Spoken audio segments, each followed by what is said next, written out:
Assalamualaikum warahmatullahi wabarakatuh. Jumpa lagi setelah sekian lama dengan kesibukan saya selama ini. Kita pada hari ini akan membahas tentang temanya adalah ilmu pengasihan dari Melayu atau Sumatera yang melegenda. Mungkin kalau di daerah Sumatera dan Kalimantan serta Malaysia itu sudah sangat dikenal. Tapi kalau di daerah Jawa ke sini mungkin belum.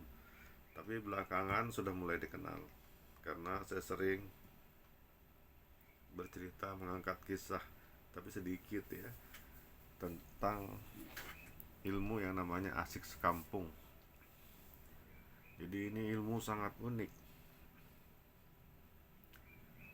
Ilmu ini awal mulanya berupa pengetahuan tentang rumusan-rumusan ilmu pekasih dari masa lalu yang awalnya adalah berupa sepotong kayu. Sepotong kayu ini dia berukuran kecil saja. Saya akan ambilkan contohnya ya.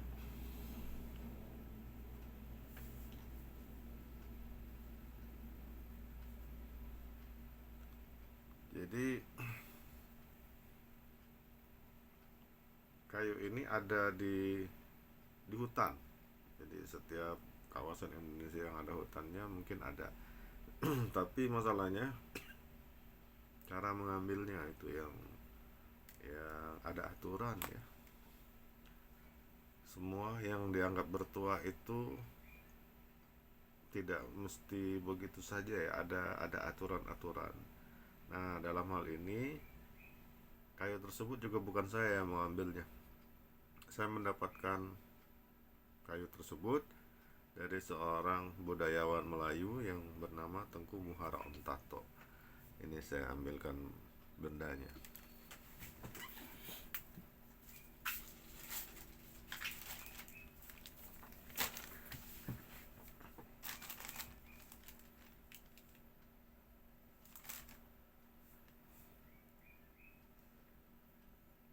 Cerita tentang asik sekampung ini ya luar biasa ya kalau menurut saya.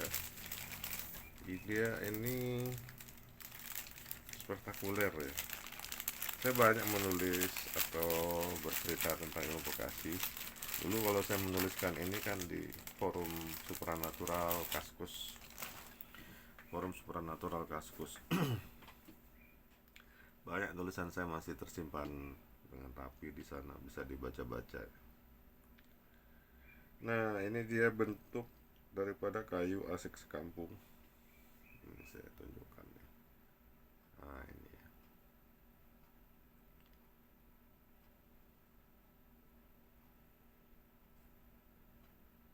Apakah yang digunakan sebesar ini? Enggak ya. Dia hanya sedikit saja. Secuil ini ya. Ini secuil. Itu udah cukup.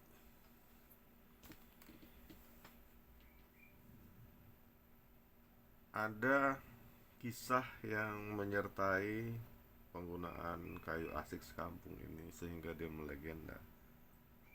Berkaitan dengan tabiat masyarakat pada masa itu. Akan tetapi ini tidak saya ulas karena nanti akan bisa menimbulkan karena ini masalah sensitif ya, bisa menimbulkan salah paham.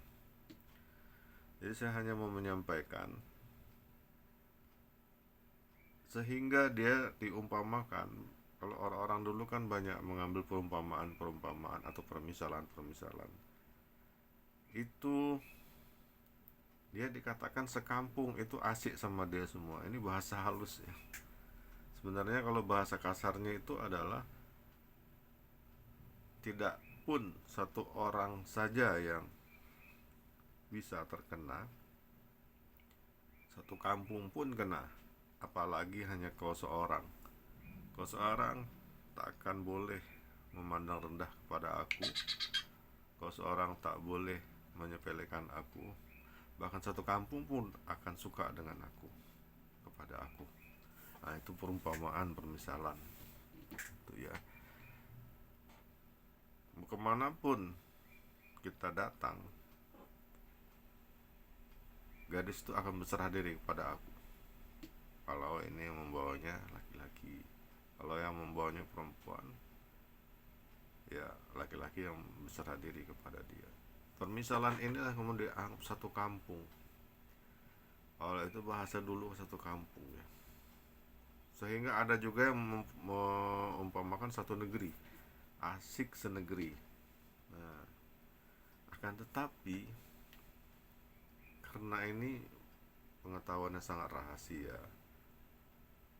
untuk mendapatkannya pun juga tidak gampang, karena sangat-sangat dirahasiakan. Bahkan mungkin pengertian kayu asik sekampung ini akan berbeda jauh dengan pengertian yang ada pada saudara-saudara kita di Malaysia, Melayu-Melayu di Malaysia. Gak sama. Mungkin mereka kayu asik sekampungnya lain lagi, tata caranya pun lain lagi. Ini yang saya yakini karena beliau ini seorang budayawan, dan beliau sendiri yang masuk hutan mengambilnya bersama timnya, juga dalam rangka eksplorasi atau penelitian situs-situs purba. Beliau ini rutin untuk masuk-masuk hutan, keluar hutan, karena kata beliau banyak situs-situs di dalam hutan itu yang masih terjaga, terhindar dari coret-coret anak-anak muda biasa kalau main pilok begitu ya, nulis kata-kata love, cinta, nama dia dan nama pacarnya, merusak situs-situs. Nah, tapi ini beliau mengatakan masih aman, sehingga dirahasiakan, tidak dipublish. Termasuk juga mungkin beliau belum mempublish ini, tapi saya berharap jika ada video saya ini beliau berkenan mempublish juga, sehingga lebih lengkap ya. Karena kalau seorang budayawan berkisah itu luar biasa ya, dia biasa menggunakan data. Saya pun juga menggunakan data, itu seadanya saja dan yang seingat saya saja, dan berdasarkan pengalaman empiris. Karena beliau waktu kurang lebih tahun 2012 itu pernah memberikan kepada saya serpihan ini ya, serpihan kayu asik sekampung ini. Lalu saya simpan dalam dompet saya. Nah, itu dari situlah kemudian saya dapat bercerita tentang legenda asik sekampung ini. Memang nyata ya, memang bisa dirasakan manfaat. Nah, karena susahnya mendapatkan kayu asik sekampung ini, kemudian muncullah yang lebih mudah didapatkan berdasarkan kitab-kitab ilmu hikmah. Tapi ini yang diterbitkan atau yang dipublish oleh pujangga-pujangga Melayu dahulu. Di situ kemudian saya mendapatkan rajahan asik sekampung, bahkan rajahan asik senegeri. Kalau orang biasa yang membacanya mungkin pening dia, ini maksudnya apa. Tapi kalau tahu legenda daripada keluhuran budaya masyarakat Melayu, terutama yang dalam hal mistiknya, maka akan paham. Jadi ada pengganti ini kalau sulit ya, berupa rajahan. Ya. Tapi saya temukan juga ternyata ada yang berupa serapah. Apa itu serapah? Serapah itu istilah Melayu untuk jampi atau mantra. Nah, ini lebih gila lagi serapah-serapah ini. Kalau di budaya mistik Sumatera atau Melayu, serapah-serapah ini hampir tidak ada yang dipuasakan. Dia ini dikatakan sebagai ilmu tumbuk. Apa itu ilmu tumbuk? Artinya, jika siapa saja hafal setelah dibagi tahu oleh seseorang yang ahli dalam hal ini, maka kemudian itu langsung bisa dipraktekkan nyata. itu kelebihan ilmu-ilmu tumbuk ini tadi, dan itu yang banyak beredar di budaya mistik Melayu. Nah, ternyata serapah asik sekampung ini ada banyak. Bahkan di situ kisah pengalaman empirisnya pun juga luar biasa ya. Jadi siapa yang menguasai serapah asik sekampung ini, lalu kemudian misalnya dia akan masuk ke satu kampung. Sebelum masuk kampung itu dia membacakannya 3 kali, lalu meniupkannya ke arah kampung itu. Lalu nanti setelah dia sampai di kampung itu akan datang gadis-gadis yang menyerahkan dirinya, sehingga dia bisa bebas memilih dan menikahinya. Jadi kalau dulu tuh dinikahi ya, jadi bukan sembarang pakai ya. Jelas nanti kena hukum adat, jelas kena hukum masyarakat, yang hukum-hukum tak tertulis ya. Tapi itulah dahsyatnya itu, mereka datang dan menyerahkan dirinya kepada yang membaca serapah asik sekampung. Nah kemudian akhirnya saya kumpulkanlah itu serapah-serapah itu, lalu atas pengetahuan saya tentang seni merajah,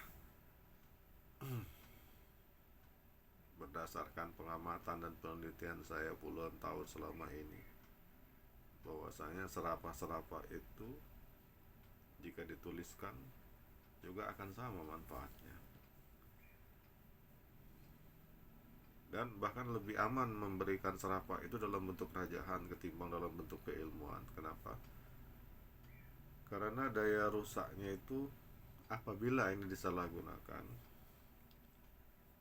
jika dibandingkan dengan yang dibaca dan yang dibawa, maka kemudian yang dibawa itu kan bisa aja kena hujan hancur. Ya kita tulis di kertas, tiba-tiba hujan habis, ya dia pasti datang lagi, dan kita mudah mengontrolnya.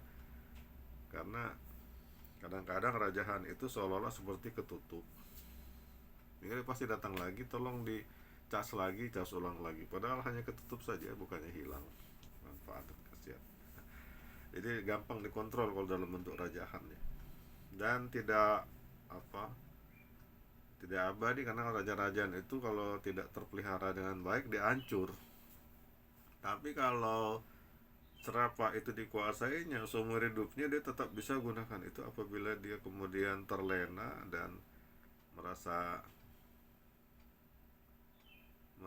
oh setiap dia baca berhasil, akhirnya dia lupa diri, tidak kontrol diri, sampai dia nunggu dia mati lah baru selesai ilmu itu sama dia. Nah itu ya perbedaan antara rajaan dan apabila dia menguasai serapahnya. Nah saya kurang lebih ada mendapatkan 7 serapah asik sekampung tadi, saya jadikan rajaan, plus ada 3 rajaan utama yang berbentuk rajaan. Jadi ada rajaan yang memang asli berbentuk rajaan, dan rajaan yang berupa serapah atau mantra tadi. Nah itulah yang akan saya eksperimenkan lagi. Bagaimana jika serpihan ini asik sekampung ini saya selipkan di dalam serapah-serapah tadi dan rajaan tadi. Ini jadi luar biasa ya. Nah, nanti kalau sudah jadi saya upload lagi, saya mulai aktif lagi nih si YouTube saya. Tapi ingat di sini ya, niat saya tuh untuk wawasan ya, atau edukasi. Tidak ada sedikit pun niat saya untuk mencerdaskan bangsa dengan pemahaman ini ya. Hanya coba mengingat ini budaya-budaya keluhuran masa lalu. Ingat, semua hal yang berbau mistik itu adalah berlekatan dengan budaya. Jadi tolong jangan bawa atas nama agama kemudian dengan gampangnya memusyrikkan budaya. Itu dan membenturkan kami dengan pemahaman agama, karena kami pun meyakini ya bahwasanya pertama, satu, tidak disebut Melayu kalau tidak baca bismillah tuh ya. Kedua, kami kami pun berpendapat ini semua la haula wala quwata illa billah, bahwasanya ini pun tidak akan berlaku kecuali atas izin Allah. Ya maaf, saya bukan bawa-bawa dalil ya, tapi itu adalah pemahaman dasar. Pemahaman dasar itu mengembalikan suatu kembali kepada Allah. Jika kita mempelajari wawasan keilmuan di bangku sekolah, ingat ada sekolah yang lain yang juga harus kita ikuti, tidak hanya di bangku sekolah itu. Bangku sekolah itu adalah teori-teori. Pada kenyataannya di lapangan, ilmu-ilmu yang kita dapat dari bangku sekolah itu adalah memerlukan sentuhan lain lagi, yaitu itulah yang disebut empiris. Empiris itu bagaimana kenyataan di lapangan setelah kita mempelajari suatu keilmuan secara teoritis. Maka kemudian melahirkan yang namanya ilmu kehidupan atau ilmu kebijaksanaan, yang ini didapat dari dasar-dasar filosofis, dan itu dasar filosofis itu lekat sama budaya. Ini apabila mau kita hilangkan ya, ini pasti akan berbenturan. Nah, bahkan setahu saya kalau masalah budaya itu tidak ada larangan. Tidak ada larangan. Artinya seharusnya pemahaman agama itu tidak berbenturan dengan budaya atau bahkan menghabisi budaya. Dalam hal seperti ini contohnya hubungannya adalah, ini termasuk kalau zaman dulu itu disebutnya chemistry atau ilmu kimia. Ilmu kimia dulu kan memang terfitnahkan dengan kata-kata sihir. Akan tetapi setelah melalui penelitian sekian lama, ilmu kimia itu kemudian diakui menjadi sains. Apalagi mistik-mistik yang menjadi sains. Algebra atau aljabar.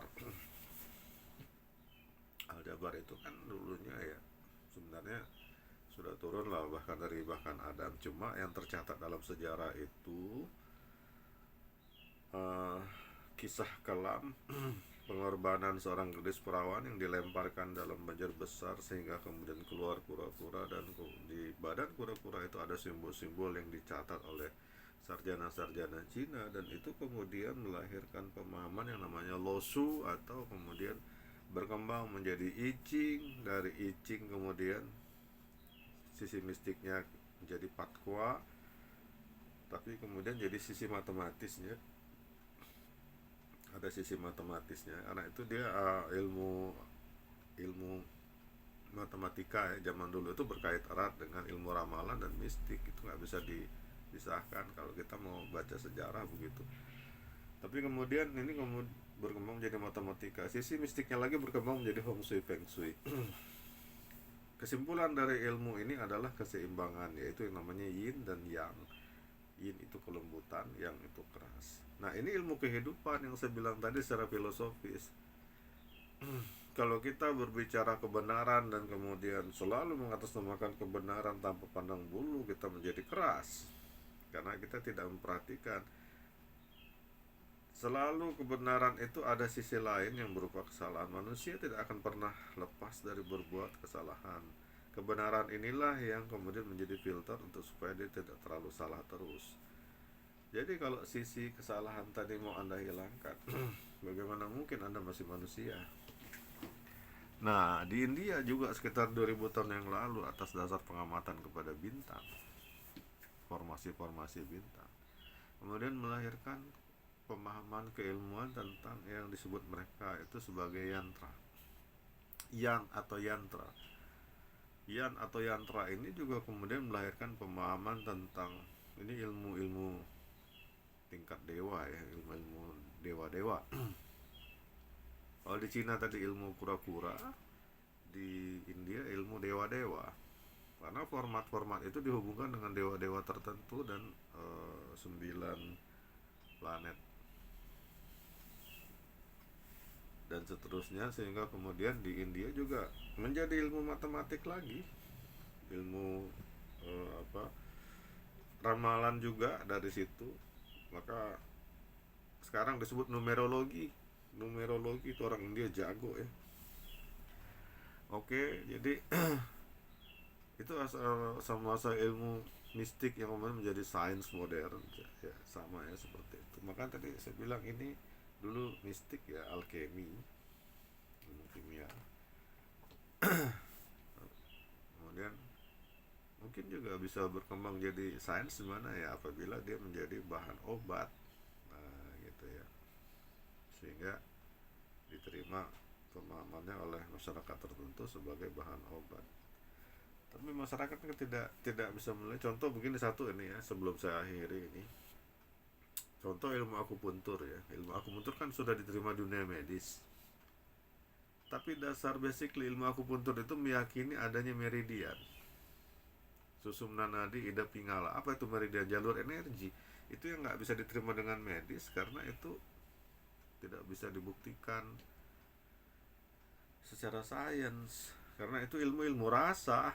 Hanya orang-orang yang ngerti ilmu rasa yang tahu jalur-jalur energi, cakra-cakra. Itu juga tidak diterima oleh medis, dunia kenyataan. Cakra adalah pusat energi yang mempengaruhi sistem di dalam tubuh kita. Dan sebagaimana ini juga ya, ini ada sisi-sisi yang tidak nyata, yang hanya dipahami oleh mereka-mereka yang memahami ilmu rasa. Itu saja yang dapat saya sampaikan dulu. Semoga bermanfaat buat kita semua. Assalamualaikum warahmatullahi wabarakatuh.